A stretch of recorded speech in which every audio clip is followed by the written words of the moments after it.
when doing the sheeting for your roof. If you didn't pay extra for an overhang, it will have a side overhang, which will be about 4 inches here, and it will have, you'll line this sheeting up flush with the truss, not the siding of the truss, but the actual truss. This building has a 6-inch overhang all the way around, what we call 6-inch overhang, and what we call 4-inch. The measurements aren't true, like lumber is not true always. So if we start from the top and go down. So this one, because of the 6-inch overhang, we start at the top, line it up with the truss, and then we break the seam in the middle of the truss, and then we put it right at the peak up.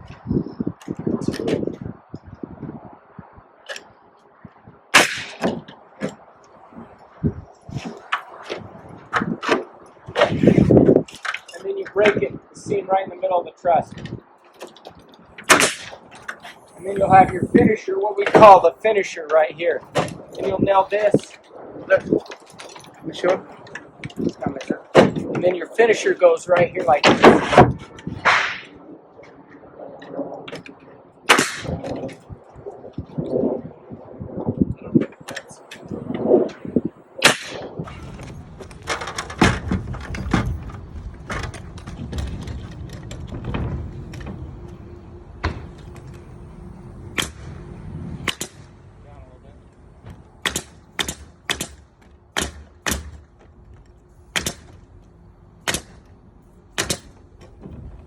So in doing your, bring it down a little bit. So in doing your sheeting, it won't always be square. So it's at the top of the truss here, but it's dropping down here.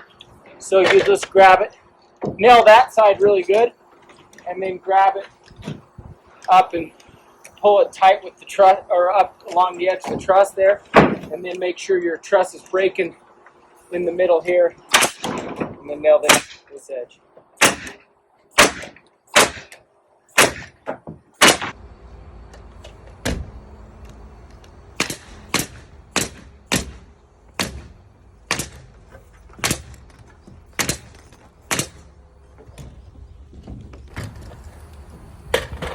Yeah, right there.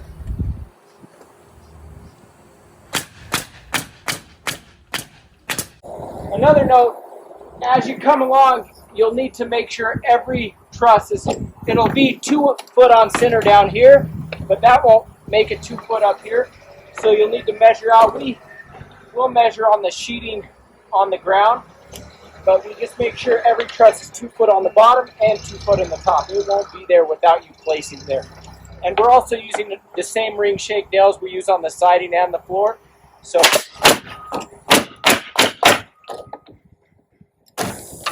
we also are going to break the seam, but we also stagger the seam. So we try never to have seams line up.